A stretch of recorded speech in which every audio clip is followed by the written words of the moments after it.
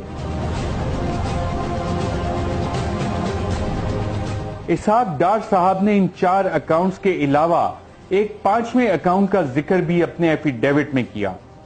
یہ صاحب تھے جناب سعید احمد۔ ان کو اسحاق ڈار نے اپنا قریبی دوست اور اپنی کمپنی کا سابق ڈائریکٹر بتایا۔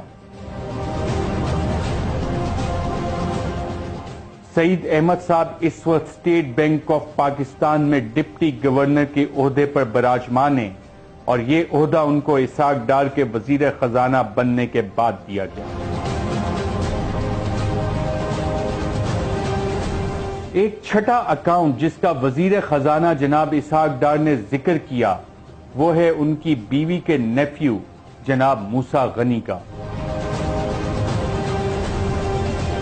اسحاق ڈار کے بیان کے مطابق سعید احمد صاحب اپنا فورن کرنسی اکاؤنٹ خود چلاتے تھے، جبکہ موسیٰ غنی کا اکاؤنٹ اسحاق ڈار کے دستخط کے ذریعے چلایا جاتا تھا۔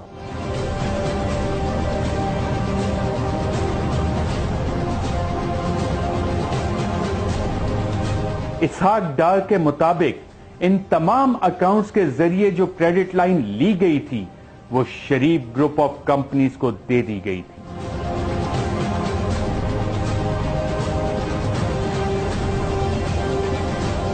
ان 6 اکاؤنٹس کے علاوہ بھی اسحاق ڈار نے خود مانا کہ وہ اور بھی کئی اکاؤنٹ ایسے چلاتے رہے جن کے ذریعے قرض حاصل کیا گیا۔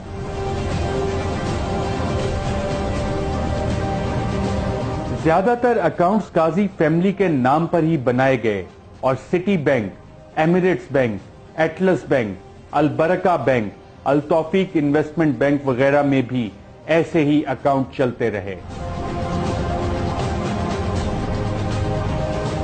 التوفیق کا کیس تو برطانیہ میں چلا اور شریف خاندان کے لندن والے فلیٹ عدالت کے حکم پر اس قرض کے ساتھ اٹیچ کر دیے گئے جو کہ شریف خاندان نے ادا کرنا تھا۔ پراپرٹی کو قبضے میں کیا کورٹ نے کیونکہ التوفیق بینک کو پیسے نہیں دیے تھے نواز شریف فیملی نے۔ وہ $32.5 ملین جو ہے جب سیز ہو گئی پراپرٹی تو انہوں نے یہ $32.5 ملین وہاں جمع کرا کے وہ پراپرٹی کو ریلیز کرایا۔ فلیٹ 17 اور 17A جو ہے اور ان کو 2006 میں ایکوائر کیا گیا اور 2006 میں ایکوائر کیا گیا، اس کے بعد سے لے کے آج تک جو ہے نا وہ ہماری ملکیت ہے۔ یاد رہے کہ یہ سب 90 کی دہائی میں ہوا، چنانچہ یہ کورٹ کا فیصلہ اس بات کو بھی جھٹلاتا ہے کہ فلیٹ 2006 میں خریدے گئے تھے۔ اسحاق ڈار صاحب نے اپنے اعترافی بیان میں 1998 کی میٹنگ کا بھی بتایا جو کہ شہباز شریف کے ساتھ ماڈل ٹاؤن میں ہوئی، جس میں کمال قریشی اور ہارون پاشا وغیرہ بھی شامل تھے۔ ڈار صاحب کے بقول شہباز شریف نے یہ کہا کہ کیونکہ اخبارات میں قاضی فیملی کا نام بار بار آ چکا ہے اس لیے تمام اکاؤنٹس میں سے رقم فوراً نکال لی جائے اور اس رقم کو مڈل ایسٹ کی ایک خاتون کے ذریعے حدیبیہ پیپر مل کے اکاؤنٹ میں شیئر کیپٹل کے طور پر جمع کروا دیا جائے۔ شہباز شریف نے صدیقہ سید مفود خادم کے پاسپورٹ کی کاپی دی کہ ان کے نام سے حدیبیہ کے اکاؤنٹ میں تمام پیسہ جمع کروایا جائے۔ اس طرح بعد میں $37 لاکھ کی ایک ٹی ٹی اور بعد میں $29 لاکھ اور سعید احمد کے اکاؤنٹ میں موجود ڈالر صدیقہ سید مفود خادم کے شیئر کیپٹل کے نام سے حدیبیہ پیپر مل کے اکاؤنٹ میں بھیج دیے گئے۔ ایٹمی دھماکوں کے بعد جو ڈالر شریف خاندان فورن کرنسی اکاؤنٹ فریز ہونے کی وجہ سے نہ نکلوا سکا، ان کو شہباز شریف کے حکم پر روپوں میں